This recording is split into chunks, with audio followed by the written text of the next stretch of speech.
Dan ada nikmat pula yang sangat kita syukuri hari ini, yang sudah 79 tahun Indonesia merdeka. Kalau kalender Syamsiah 79 tahun. Kalau kalender Kamariah 81 tahun makin merdeka. Kenapa bisa?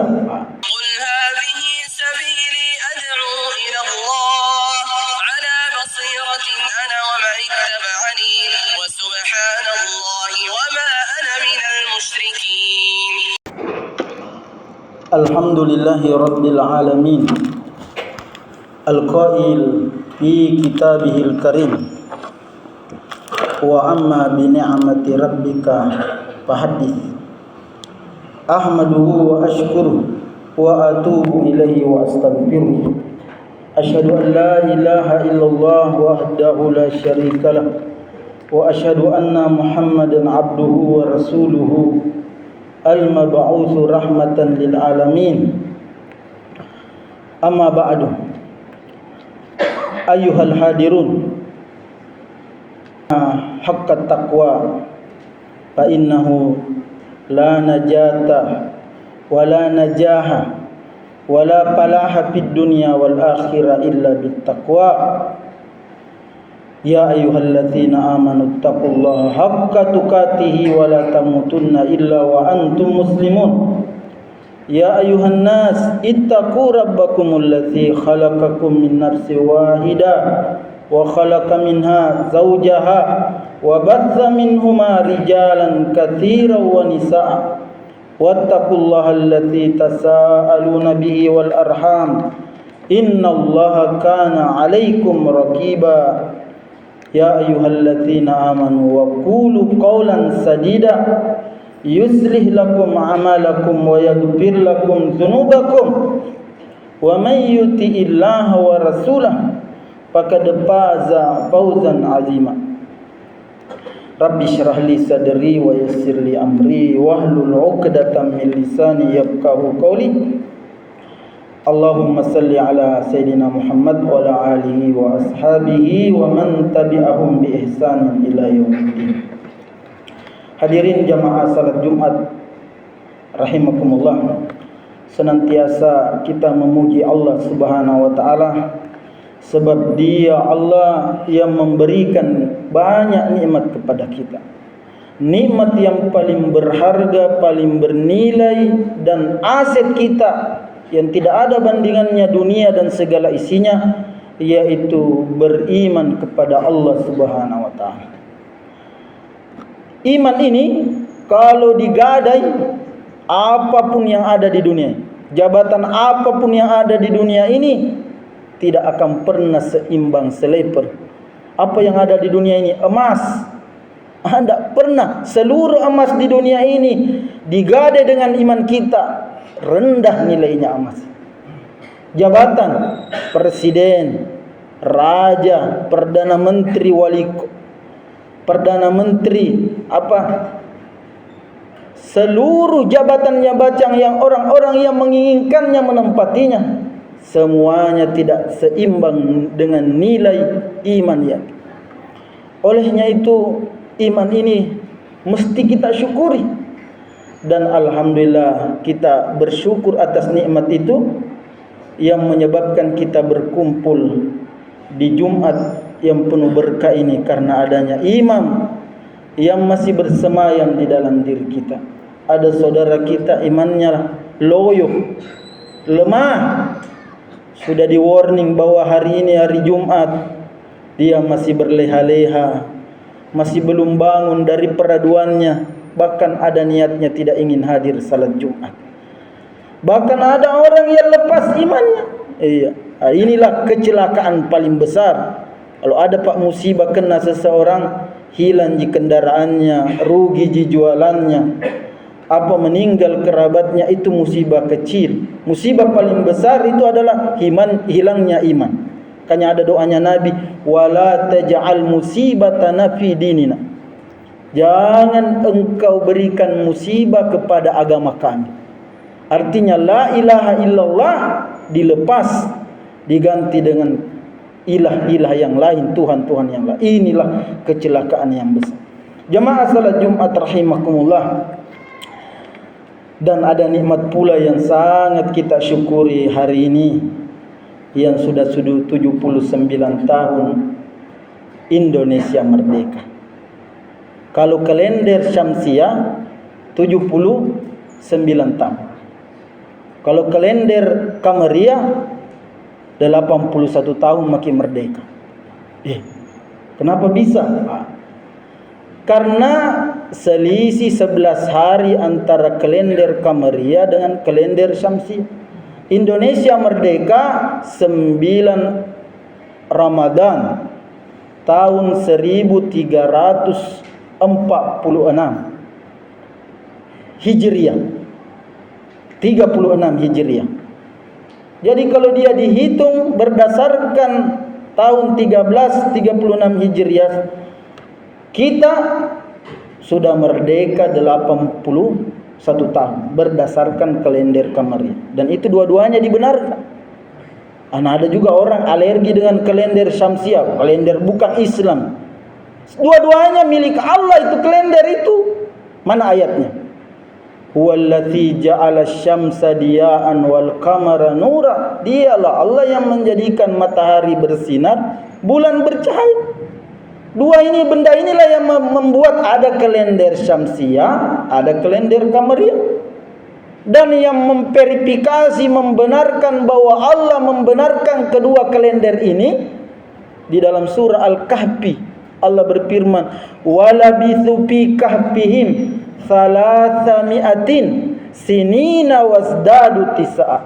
Jadilah ashabul kahfi itu tidur di dalam gua 300 tahun tambah 9 tahun. Pertanyaannya, kenapa ada dua kalender dipisah? Ada 300 tahun baru tambah 9 tahun. Ulama mentafsirkan ini, kalau memakai kalender Syamsiah, ashabul kahfi 300 tahun tidur. Tapi kalau pakai kalender Kamariah, ashabul kahfi tidur 309 tahun. Itulah pentingnya kita senantiasa membaca banyak pendapat-pendapat ulama. Jangan satu saja yang kita baca, akhirnya kita mendapatkan banyak pemahaman dan tidak mudah kita menyalahkan saudara kita, apalagi sama-sama kita menyembah Allah Subhanahu wa taala. Jamaah salat Jumat rahimakumullah. Dulu ada kaum ingkar kepada Allah. Dia juga dijajah. Sama dengan kita, dijajah oleh bangsa pendatang, bangsa Eropa. Siapa dia disebut di dalam Al-Quran yang dijajah itu? Dia adalah Bani Israel. Penjajahnya adalah bangsa Koptik. Jadi bangsa Koptik itu adalah Fir'aun dan rasnya Fir'aun. Yang dijajah itu adalah Bani Israel. Dan itu disebutkan banyak di dalam Al-Quran berulang-ulang, bagaimana dikisahkan Nabi Musa, bagaimana dia ditindas. Ya, inna fir'auna ala fil ardi wa ja'ala ahlaha syi'an yastad'ifu ta'ifatum minhum yusabbihu abna'ahu. Ya, sesungguhnya Fir'aun itu berbuat congkak, sombong. Jadi ada sifat tidak bagus dimiliki jamaah, takabur. Takabur ini menurut ulama akarnya dosa. Akar dosa itu takabur. Banyak ada orang takabur karena kekuasaannya, itulah diwakili Fir'aun. Dan orang yang paling congkak takabur paling pertama, makhluk paling takabur pertama itu adalah iblis. Dia mengatakan, khalaqtahu min tin, khalaqtani min nar. Dia diciptakan dari tanah, saya dari api, saya lebih, ana khairum minhu, saya lebih baik dari dia. Makanya jamaah, jangan ada memiliki sikap, sifat saya lebih baik dari itu. Sekalipun kita mengaji, sekalipun kita mempunyai kelompok pengajian, jangan kita pernah mengklaim saya lebih baik dari. Saya mendapatkan sifat takabur ini dari sebagian orang yang menuntut ilmu. Saya pendakwah di penjara lebih 10 tahun. Barusan dapat ini kelompok sombong sekali di dalam penjara. Dia sudah di penjara masih sifat sombong. Saya diamanai Kementerian Hukum dan HAM Kakanwil berdakwah di lapas. Masuklah orang ini yang suka pengajian waktu dia di luar, suka kajian, suka ikut kelompok-kelompok kajian. Tapi anehnya dia dicuci otaknya. Bilang kalau bukan dari kelompok kita jangan kau dengar dakwahnya. Apa yang terjadi? Kalau naik lagi berdiri ceramah dia keluar meninggalkan masjid. Maka saya katakan kepada dia, Anda di sini di penjara adalah orang yang diponis bersalah oleh hukum. Biar bagaimana besarnya tingginya ilmumu, kalau engkau di dalam penjara tidak boleh kau menyombongkan diri bahwa saya ini lebih baik daripada yang ceramah itu. Karena kenapa? Anda dalam posisi dibina oleh negara, yaitu mengikuti program yang ada di lapas. Makanya jamaah jangan pernah merasa kita paling baik, karena berlebih berkurang ini sesuatu yang kita dapatkan, berlebih berkurang. Dan sifat yang paling baik adalah sifat rendah hati. Ada pernah Pak sahabat ditegur, Allah yang teguri. Nabi berdiri dan dia pergi meninggalkan Nabi berdiri. Apa kata Al-Quran? Wa idza ra'au tijaratan aw lahwan impaddu ilayya wa tarakuka qa'ima. Ketika dia melihat perniagaan dan permainan, wa tarakuka qa'ima, meninggalkan engkau Muhammad yang sedang berdiri menasihati mereka. Kul, sampaikan kepada mereka. Kul indallahi khairun, sesungguhnya pahala di sisi Allah itu mendengarkan nasihat di dalam Al-Quran, hadis Nabi adalah lebih baik daripada keuntungan perniagaan dan permainan yang engkau mau datangi. Jadi sifat yang tidak boleh dimiliki dari penjajah adalah sifat takabur, sombong. Dan penjajah disebut di dalam Al-Quran itu adalah Fir'aun yang mewakili bangsa Koptik yang menjajah Bani Israel. Berjalan waktu Allah merdekakan Bani Israel lewat Nabi yang diutus bernama Musa. Wa nuridu an namunna 'alal ladzina stud'ifu wa naj'aluhum a'immatan wa naj'aluhumul warithin. Kami hendak memerdekakan, beri nikmat Bani Israel itu. Wa nuridu an namunna 'alal ladzina stud'ifu, orang yang ditindas. Kita ini 350 tahun ditindas. Masih banyak foto-fotonya beredar di Facebook. Nenek moyang kita itu Pak dikasih suruh pikul bangsa Eropa, dikasih pikul Ki4, kakek tak itu semua orang Bugis Makassar, orang Indonesia. Di depan dua, di belakang dua. Baru mereka duduk ongkang-ongkang kaki di atas keranjang rotan, dan itu beredar.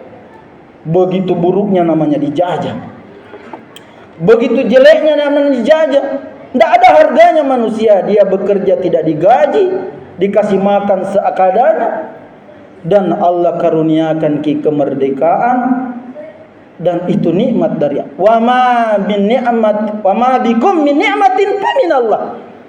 Apapun nikmat yang kau dapat, nikmat merdeka sekarang kita, itu dari Allah Subhanahu wa taala. Makanya disebut di dalam pembukaan Undang-Undang Dasar 1945, berkat rahmat Allah Tuhan yang Maha Esa. Jadi yang memberikan kita kemerdekaan itu Allah. Dan ini jelas. Bayangkan itu Pak. Tanggal 6 Agustus 1945, Amerika membuang bom atom di Hiroshima. 6 Agustus, bom itu namanya Little Boy, yang menghancurkan pabrik persenjataan, pabrik amunisi milik Jepang. Itulah kota Hiroshima. Tanggal 6 Agustus. Kemudian natambai Amerika. Siapa yang kira-kira itu yang kasih dorongan? Allah. Allah yang suruh mereka. Kemudian tanggal 9 Agustus bom kedua, atom kedua dibuang di Nagasaki, dan itu yang menyebabkan Jepang lemah. Jepang menyerah kepada sekutu. Dan kalau kita baca sejarah-sejarah itu bukan kebetulan merdeka ini. Di dalam literasi sejarah bahwa yang mendengar ini berita dulu kan tidak seperti sekarang. Hari ini kejadian langsung ketahuan di mana-mana. Karena ada Facebook, ada media. Dulu tidak. Ketika dibombardir penjajah ini, begitu indahnya Indonesia, begitu banyaknya nikmat di Indonesia. Ada 4 bangsa jajah kita. Bangsa Inggris, Portugis, Belanda, kemudian bangsa Jepang. Makanya Allah suruh fadhkuruni wa'adzkurukum washkuruli wala takfurun. Bersyukurlah atas nikmatku, jangan kamu kufur. Akhirnya peristiwa pengeboman ini diketahuilah kalangan pemuda Indonesia yang dimotori oleh Syah. Maka didoronglah ini Soekarno untuk membaca proklamasi 9 Ramadan 1336 Hijriah. Tapi belum pakai merdeka sepenuhnya karena sekutu kembali ke Indonesia. Sisa-sisa penjajahan ini masih ada, Pak. Di bagian Mandai itu banyak bunker-bunker. Saya besar di Mandai. Di sebelah rumah saya itu markasnya dulu Belanda, di sebelah Sungai Maros itu ada di situ perwakilannya, regennya. Si ada, bahkan yang terakhir dibongkar ini banyak yang protes. Penjara lama di Maros itu yang sampingnya kantor DPR, itu kan penjara zaman Belanda, tapi sekarang sudah menjadi lapas anak. Dan hari ini kita mensyukuri nikmat Allah Subhanahu wa taala merdeka itu. Ada 3 rukunnya, Pak. Ini. Ada 3 rukunnya mensyukuri nikmat Allah.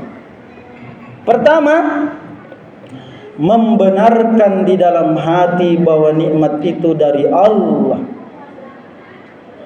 Nikmat dari Allah. Karena ada orang nasakari nikmatnya. Ini bukan dari Allah. Ini dari usahaku. Siapa dia? Karun. Karun itu, Pak, kufur nikmat. Hatinya menolak, mulutnya melontarkan bahwa ini adalah usahaku. Dan apa yang terjadi? Fakhasabnahum, kami benamkan dia bersama hartanya di dalam perut bumi. Itulah likuifaksi pertama diungkap di dalam Al-Quran. Tanah lembek dan memasukkan seluruh bangunan-bangunan yang ada di atasnya. Itu disebut di dalam Al-Quran. Jadi kita mengungkapkan, membenarkan bahwa ini nikmat dari Allah. Dan termasuk kita mengucapkan Alhamdulillah. Ada hadis Nabi mengatakan, siapa yang mendapatkan nikmat mengucapkan Alhamdulillah, maka apa yang Allah berikan kepadanya itu lebih banyak daripada Allah yang ambil, Pak, darinya.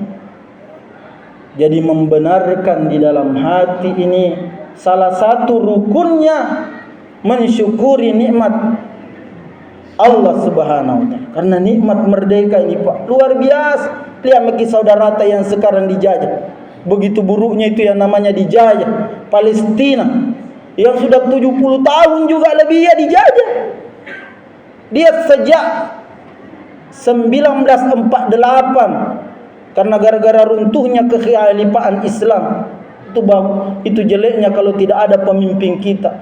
Dan ini yang menggembosi Islam ini kan orang sekuler. Siapa dia?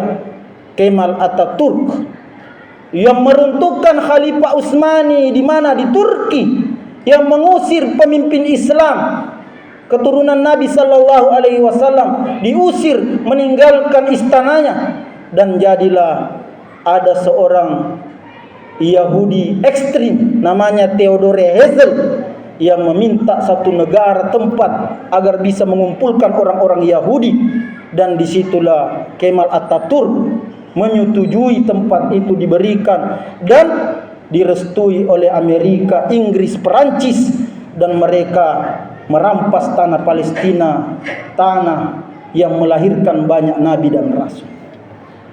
Dibunuh mereka, dihancurkan, tapi sebentar lagi insyaallah negara itu akan merdeka. Karena ada ulama Syekh Ahmad Yasin mengatakan akan nanti hancur itu ya Israel. 40 tahun pertama dia kuat, 40 tahun kedua, dan 40 tahun ketiga dia nanti akan hancur, hilang negara itu. Berdasarkan ayat di dalam Al-Quran, Bani Israel itu tersesat selama 40 tahun. Dan itu ditafsirkan oleh ulama yang juga mati di rudal satu biji oleh helikopter Apache. Dia syahid, Syekh Ahmad Yasin. Jamaah salat Jumat rahimakumullah, rukun pertama mensyukuri nikmat itu membenarkan yang dalam. Yang kedua adalah mengungkapkannya, diceritakan sama orang. Iya, kalau naiki pangkata, laku empanta, laku rumah, tidak apa-apa dicerita. Wa amma bi ni'mati rabbika fahadits. Adapun nikmat dari Tuhanmu, ceritakan sama orang supaya orang lain senang. Biar ndak nu kasih dia, alhamdulillah tetanggaku dapat nikmat, dan itu bentuk syukur kepada Allah Subhanahu wa taala. Menceritakan nikmat Allah Subhanahu wa taala. Iya, apapun nikmat yang kita dapat, nikmat anak kita lulus dulu itu, kita di sini di Maros, kalau tamaknya anak-anak kita itu mengaji, masya Allah, mapoto mikasian itu ibu, bapak kita, keluarga apa, ayam, membikin apa, songkolo warna kuning, baru dia bahagia, kasih gurunya, dia undang tetap. Kalau di Mandar itu ada namanya nyaram patuduk. Iya.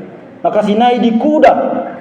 Baru itu menandakan bahwa anak ini sudah khatam 30 juz, sudah mengaji tamat 30 juz. Itu juga ungkapan nikmat Allah Subhanahu wa taala. Sama dengan orang di wisuda, kenapa itu dia ada profesi pasang toga? Itu tahaddus bin ni'mah, menceritakan nikmat Allah Subhanahu wa taala, bahwa kita mendapatkan nikmat. Ya, selesai tahap demi tahap belajar ilmu pengetahuan, belajar Islam, belajar ilmu, dan Allah memberikan karunia.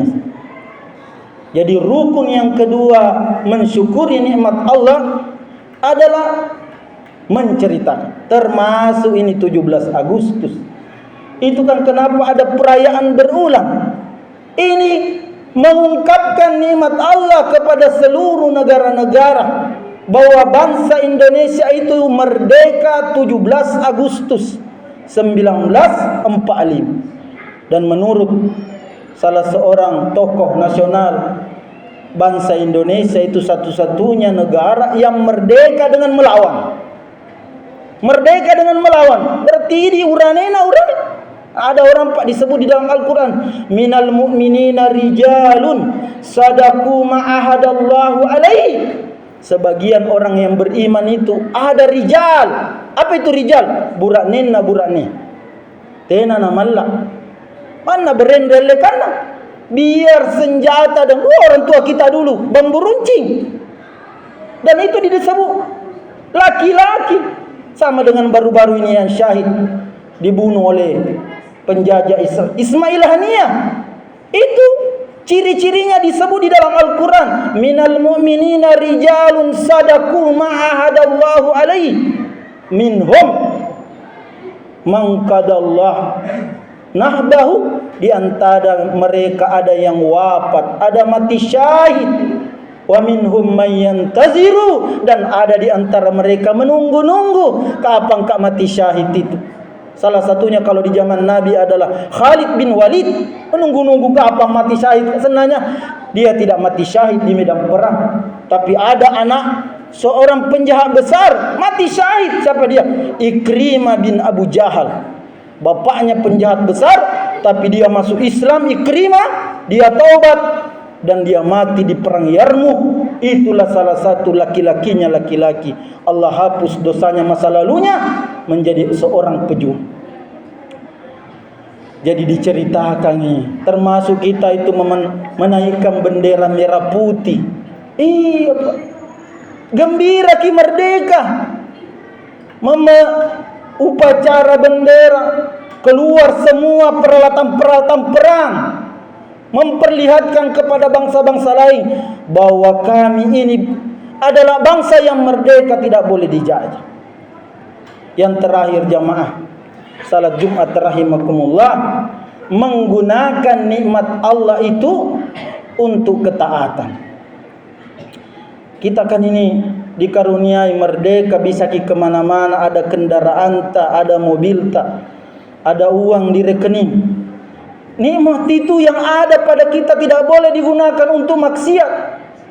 Ini baru-baru Pak ada heboh berita di media sosial, tapi alhamdulillah batal. Saya komunikasi dengan pihak pejabat Polres Maros. Ada lomba busana waria. Merayaan 17 Agustus. Lomba busana yang besar-besaran.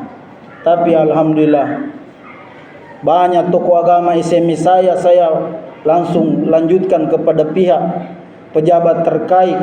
Alhamdulillah keluar nih playernya bahwa ini dibatalkan. Tidak boleh ada cara begini di Maros. Kenapa? Maros kabupaten paling banyak pesantrennya. Penelitian kami, seluruh pulau Sulawesi ini, Sulawesi Tengah, Sulawesi Tenggara, Sulawesi Barat, Gorontalo, Sulawesi Utara, Sulawesi Selatan, paling banyak pesantrennya Kabupaten Maros. Bertentangan. Ada bikin acara 17 Agustus, kaum yang dilaknat oleh Allah, tidak boleh. Laki-laki memirip perempuan, tidak boleh. Perempuan mirip laki-laki, tidak boleh. Makanya jangan sampai mencederai. Alhamdulillah dibatalkan. Dan kita ini Pak keberatan kalau ada di wilayah. Oh jangan mesirik ya Maros. Kabupaten Maros juga banyak melahirkan ulama. Ada orang Maros Pak jadi ulama di Mekah. Iya, namanya Syekh Musa Al-Bugisi, tinggal di Al-Mispalah. Dia pernah khutbah Jumat di Masjid Haram.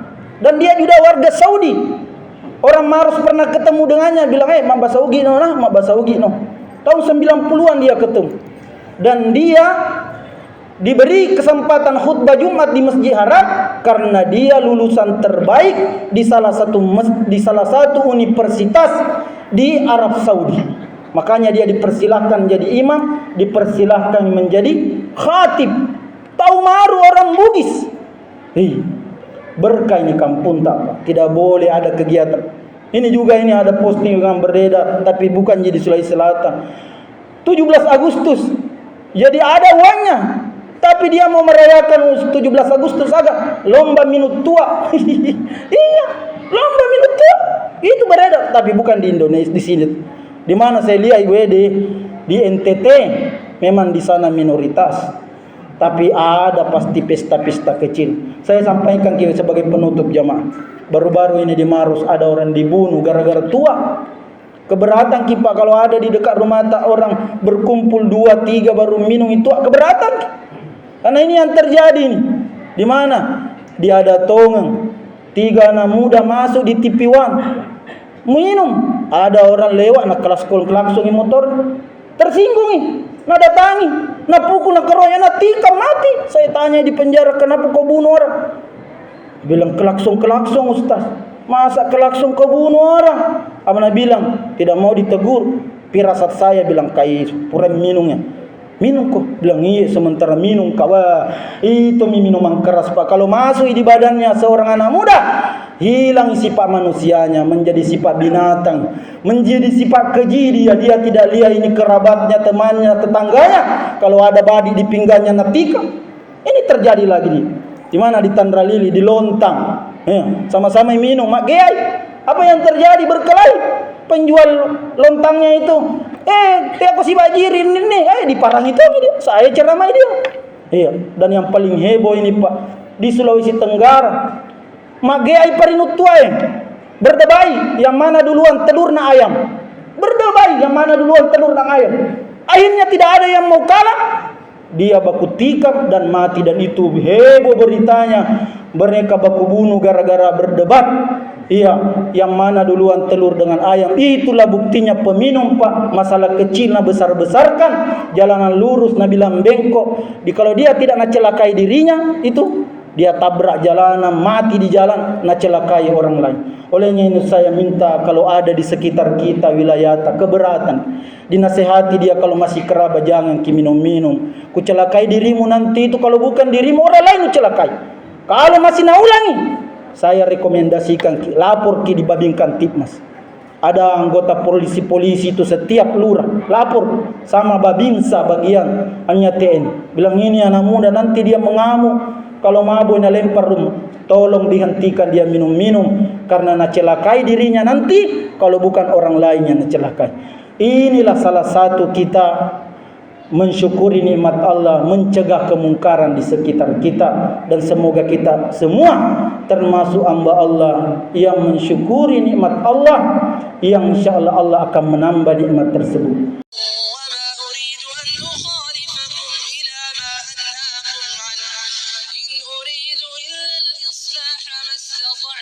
وما توفيقي إلا بالله عليه توكلت وإليه